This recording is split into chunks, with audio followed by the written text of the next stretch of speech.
अस्सलाम वालेकुम एवरीवन, मैं हूं डॉक्टर एचएस और आज की वीडियो में मैं बात करूंगी कि जो कोलेजन सप्लीमेंट्स मार्केट में आजकल अवेलेबल हैं या कोलेजन पाउडर्स मिल रहे हैं और लोग देखा देखी बहुत ज़्यादा उनका इस्तेमाल करना जो है वो शुरू हो चुके हैं, तो क्या ये इफ़ेक्टिव हैं? क्या ये आपकी स्किन को हेल्दी और जो यूथफुल बनाते हैं या नहीं? और कोलेजन क्या होता है, इसका हमारी स्किन में रोल क्या है और कौन से कुदरती तरीक़ों के आप इस्तेमाल करके, कौन सी कुदरती डाइट्स लेके, अपने लाइफस्टाइल चेंजेस करके आप कोलेजन को जो है वो बूस्ट कर सकते हैं अपनी बॉडी में, अपनी स्किन में। मैं सारी चीज़ें डिटेल से डिस्कस करूँगी, सो आपने मेरी वीडियो पूरी शुरू से लेके आखिर तक ज़रूर देखनी है। कोलेजन होता क्या है? कोलेजन बेसिकली ये है, ये एक प्रोटीन होती है, हमारी बॉडी में नॉर्मली प्रेजेंट होती है। प्रोटीन्स जो different chains of amino acids के मिलने से बनती है, ठीक है। हमारी बॉडी में 28 टाइप्स के कोलेजन प्रेजेंट होते हैं, लेकिन उनमें मेन जो है वो 3 टाइप्स, जिनको पूरी डिटेल से डिस्कस भी किया गया है, जिनमें हमारी जो टाइप 1 होती है वो हमारी बोन्स और स्किन यानी हमारी हड्डियों में और हमारी जल्द के अंदर मौजूद होती है। जो टाइप 2 होती है वो हमारी कार्टिलेज या जो हमारे जॉइंट्स होते हैं उनमें प्रेजेंट होती है, और जो टाइप 3 है वो हमारे कनेक्टिव टिश्यूज़ में होती है। उसके अलावा कोलेजन हमारी आई बॉल्स में होता है, हमारी ब्लड वेसल्स में होता है, एवरीवेयर इन आवर बॉडी जो है वो कोलेजन प्रेजेंट होता है। लेकिन आज इस वीडियो में मैं सिर्फ कोलेजन टाइप 1 जो हमारी स्किन के अंदर प्रेजेंट होता है उसके बारे में डिस्कस करूंगी। ये कोलेजन क्या करता है कि हमारी स्किन को हेल्दी बनाता है, यूथफुल बनाता है, उसको इलास्टिसिटी देता है। अगर कोलेजन कम हो जाए तो हमारी फेस पे जो है वो रिंकल्स, फाइन लाइंस और जो एक्ने स्कार्स बनते हैं हमारी स्किन के अंदर, वो भी बेसिकली हमारी स्किन के जो नीचे से कोलेजन है उसको जो इन्फेक्शन होता है वहाँ से खा जाता है, किस्म का ख़त्म कर देता है, इसलिए हमारी स्किन में वो डिप से हमें नज़र आते हैं। सबसे पहले बात करते हैं कि कौन से फैक्टर्स हैं जो कोलेजन को हमारी बॉडी में कम करते हैं। सबसे पहले है जी एज। जैसे जैसे हमारी उम्र ज़्यादा होती है हमारी बॉडी में जो कोलेजन है उसकी मिकदार जो है वो कम होना शुरू हो जाती है। एक सर्वे के according in your mid 20s यानी जब आप 25 साल से ऊपर जाना शुरू कर देते हैं तो हर साल में 1% आपके कोलेजन जो है वो आपकी बॉडी में कम होता है। दूसरा मेन फैक्टर जो हमारी बॉडी में कोलेजन की प्रोडक्शन को कम करता है वो है सन डैमेज यानी यूवी रेडिएशंस। ये जो यूवी रेडिएशंस होती हैं ये हमारी बॉडी में ब्रेक डाउन करती हैं मैट्रिक्सल मेटालोप्रोटीन, जो कि एक एंजाइम होता है, हमारी जो कोलेजन प्रोडक्शन जो है वो उसको ज़्यादा करता है। जब ये इसको ब्रेक डाउन करेंगे यूवी रेडिएशंस तो कोलेजन की प्रोडक्शन जो है वो कम होना शुरू हो जाएगी। तो जो सेकंड मेन फैक्टर है वो है यूवी रेडिएशंस यानी कि सन एक्सपोजर। थर्ड फैक्टर आ जाता है हमारी डाइट। अगर हम अपनी डाइट में minerals, vitamins, zinc, carbohydrates, proteins, हर चीज़ जो है वो प्रॉपर नहीं इस्तेमाल करेंगे तो हमारी बॉडी में जो कोलेजन है उसकी प्रोडक्शन कम होना शुरू हो जाएगी। इसके लिए एक बैलेंस्ड डाइट की ज़रूरत है। उसके बाद जो नेक्स्ट फैक्टर है वो है लाइफस्टाइल, जैसे कि स्मोकिंग, ड्रिंकिंग, ये क्या करते हैं, और बहुत ज़्यादा शुगर यानी बहुत ज़्यादा चीनी का इस्तेमाल। ये नहीं कि मतलब आप हफ्ते में 1 से 2 दफ़ा चीनी इस्तेमाल कर रहे हैं तो इट्स ओके, लेकिन आप ये कि हर मील के बाद अगर आप कुछ मीठा खा रहे हैं या आप बहुत ही ज़्यादा मीठे के शौकीन हैं तो ये भी आपकी जो कोलेजन की प्रोडक्शन है उसको स्लो डाउन करता है और उसकी जो ऑलरेडी प्रेजेंट है उसको कम करता है। नेक्स्ट फैक्टर है हार्मोनल चेंजेस, जैसे कि पोस्टमार्टम पीरियड जो होता है जिसमें हमारी स्किन जो है वो बहुत ज़्यादा डिहाइड्रेटेड हो जाती है, हमारे बाल बहुत ज़्यादा थिन हो जाते हैं और एस्ट्रोजन की जो हमारी बॉडी में वो मिकदार है वो कम हो जाती है। उस ड्यूरेशन में भी कोलेजन की प्रोडक्शन जो है वो बहुत ज़्यादा कम हो जाती है। उसके अलावा जो नियर मेनोपॉज है या कुछ हार्मोनल चेंजेस होती हैं उनकी वजह से भी कोलेजन की प्रोडक्शन जो है वो बॉडी में बनना कम होना शुरू हो जाती है।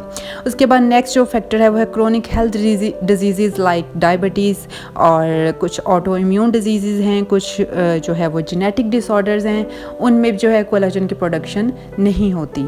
अब हम बात करते हैं कि क्या ये जो कोलेजन पाउडर्स हैं या जो सप्लीमेंट्स मार्केट में अवेलेबल हैं क्या ये इफ़ेक्टिव हैं या नहीं। एज अ डॉक्टर और जितने भी रिसर्चेज हुई हैं कोई एडुकेट रिसर्च अवेलेबल नहीं है जो ये आपको गारंटी दे सके कि आप कोई सप्लीमेंट्स लें या आप कोई पाउडर लें तो वो जो कोलेजन की प्रोडक्शन है आपकी स्किन में उसको बूस्ट कर देगी। सबसे पहले तो आपको मैंने बता चुकी हूँ कि कोलेजन की टाइप्स ही बहुत सी हैं। अब उस टैबलेट में कौन सी कोलेजन की टाइप प्रेजेंट है या उस पाउडर में कौन सी प्रेजेंट है, यू नेवर नो। ओके, तो इसलिए इन सप्लीमेंट्स और ये जो पाउडर्स हैं इनका कोई फ़ायदा नहीं है। अगर आपको लग रहा है कि आपको फ़ायदा आ रहा है तो आप ज़रूर इस्तेमाल करें, लेकिन आप स्पेशल ये माइंडसेट बना के इन्वेस्टमेंट करें कि शायद इससे हमारी स्किन बहुत अच्छी अंदर से अच्छी होगी या हमारे जो है वो बहुत ज़्यादा बाल अच्छे होंगे, तो ऐसा बिल्कुल भी नहीं है। डेफिनेटली जब कंपनीज अपनी एडवर्टाइजमेंट करती हैं, वो एक प्रोडक्ट बना रही हैं तो वो उसकी तारीफ़ ही करेंगी, वो आपको बिल्कुल भी नहीं बताएंगी कि भाई इसके पीछे एक सॉलिड रिसर्च है या नहीं है।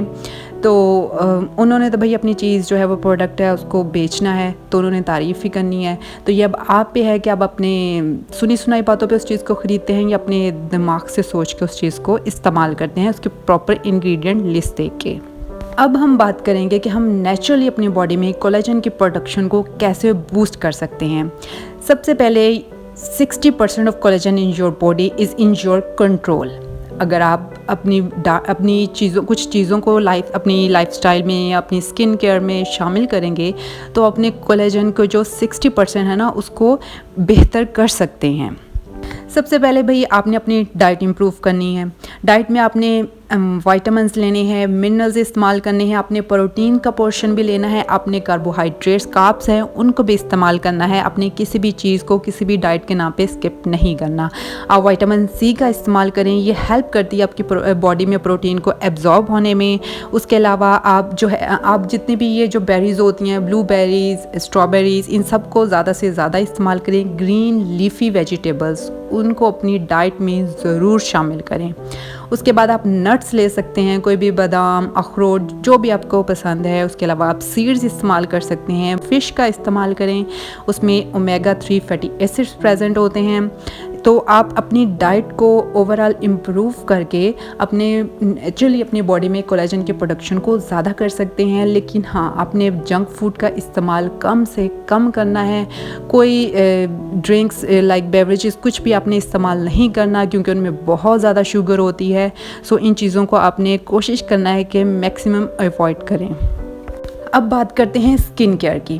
स्किन केयर से पहले मैं एक चीज़ क्लियर कर दूं कि बहुत सारी क्रीम्स भी मार्केट में अवेलेबल हैं जिनके ऊपर लिखा जाता है कि इनमें कोलेजन प्रेजेंट है जो आपकी स्किन में जाके और आपके कोलेजन को बूस्ट कर देगा। तो ऐसा बिल्कुल भी नहीं है क्योंकि कोलेजन एक बहुत बड़ा मॉलिक्यूल होता है। ये टॉपिकली आप अप्लाई करेंगे तो ये हमारी स्किन में एब्जॉर्ब हो ही नहीं सकता। सो इसलिए अगर आप कोई कोलेजन के नाम पे क्रीम ले रहे हैं तो आप टोटली अपने पैसे जो है वो ज़ाया कर रहे हैं। इस तरह की कोई चीज़ नहीं लेनी। अब मैं आपको स्किन केयर बताती हूँ जो वाकई आपके कोलेजन की प्रोडक्शन को बूस्ट करती है। सबसे पहले तो हमने सनस्क्रीन का इस्तेमाल ज़रूर करना है क्योंकि जितने भी यूवी रेडिएशंस हैं वो हमारी स्किन में कम से कम एब्जॉर्ब हों और हमारी स्किन की जो कोलेजन है उसको कम से कम ख़राब करें। सो आपने सनस्क्रीन ज़रूर अप्लाई करना है और 2 से 3 घंटों बाद रीअप्लाई भी आपने ज़रूर करना है। चाहे धूप है या नहीं है, आप घर के अंदर हैं, घर के बाहर हैं, बारिश हो रही है, लेकिन आपने सनस्क्रीन ज़रूर इस्तेमाल करना है। सेकंड इंग्रेडिएंट जो आपने इस्तेमाल करना है वो है retinols. Definitely vitamin A. Retinols जो है ना ये बेहतरीन इंग्रेडिएंट है जो आपके कोलेजन की प्रोडक्शन को बूस्ट करते हैं क्योंकि ये आपके सेल टर्नओवर को ज़्यादा करते हैं, नए सेल्स बनते हैं और जो आपके कोलेजन की प्रोडक्शन वाले एंजाइम्स हैं उनको भी जो है वो इंक्रीज़ करते हैं और कोलेजन की प्रोडक्शन ज़्यादा से ज़्यादा होती है। थर्ड इंग्रेडिएंट है पेप्टाइड्स। पेप्टाइड्स जो हैं ये शॉर्ट चेन अमीनो एसिड्स के बने होते हैं जो आगे आपके कोलेजन की प्रोडक्शन को जो है वो ज़्यादा करते हैं। तो आपने पेप्टाइड्स का इस्तेमाल ज़रूर करना है, स्पेशली जब आप अपनी 30s में आप आ चुके हैं। तो मेट्रिक्सल जो है या कॉपर पेप्टाइड्स आपको जो सूट करता है या जो अवेलेबल है आपने उसको ज़रूर इस्तेमाल करना है। उसके अलावा आप नियासिनामाइड इस्तेमाल कर सकते हैं। विटामिन सी जो है उसकी जो प्योर फॉर्मूला एस्कॉर्बिक एसिड है वो भी आपके कोलेजन प्रोडक्शन को बूस्ट करती है। उसके बाद आपने जो नेक्स्ट जिसको कर सकते हैं वो है आपकी हेल्दी लाइफस्टाइल। आपने चाहे अपनी स्किन है, आप सेहत है, आपने अपने बाल हैं, किसी भी चीज़ के लिए आपने वॉक रोज़ाना आधे घंटे की आपने चहलकदमी ज़रूर करनी है या आपने वर्जिश ज़रूरी करनी है। आप रूम में करें, आप बाहर करें, जैसे आपको सूटेबल है, जिस टाइम पे भी है, लेकिन डेली इसको अपनी रूटीन में शामिल करें, क्योंकि ना सिर्फ ये आपके स्किन, बाल, बल्कि आपकी ओवरऑल हेल्थ को भी बहुत ज़्यादा इम्प्रूव करती है। नेक्स्ट आप कर सकते हैं जो है वो माइक्रो नीडलिंग, लेकिन उसको आपने बहुत एहतियात और ध्यान के साथ इस्तेमाल करना है। प्रॉपर उसको जो है वो साफ़ करके, उसको एंटीसेप्टिक जो भी इस्तेमाल करके आपने करना है। और बेहतर तो ये है कि आप किसी क्लिनिक पे जाके करवाएं, लेकिन आप घर पे करना चाहते हो तो आप उसको भी आपने पूरे जो है ना वो प्रिवेंटिव मेजर्स के साथ कर सकते हैं। ये भी आपकी ब्लड सर्कुलेशन को इम्प्रूव करती है और आपके कोलेजन प्रोडक्शन को बूस्ट करती है। ये कुछ टिप्स हैं जो मैंने आपके साथ शेयर किए हैं, अपनी इनको अपनी ज़िंदगी में शामिल करके आप अपनी स्किन को बहुत ज़्यादा हेल्दी, यूथफुल और बहुत ज़्यादा जो है ना वो फ्रेश और ग्लोइंग बना सकते हैं। कि जो प्रोसीजर हैं जो आप घर पे नहीं कर सकते, उनको मैं इधर डिस्कस नहीं करूँगी। वो तो आप डेफिनेटली आप जिस भी डॉक्टर को विज़िट करेंगे तो वो आपको खुद ही गाइड कर देगा। होप सो कि आपको मेरी वीडियो अच्छी लगी होगी। अगर आपको मेरी वीडियोज़ अच्छी लग रही हैं तो मेरे चैनल को सब्सक्राइब ज़रूर करें, वीडियो को लाइक करें और दूसरों के साथ भी शेयर करें। टेक केयर, अल्लाह हाफिज़।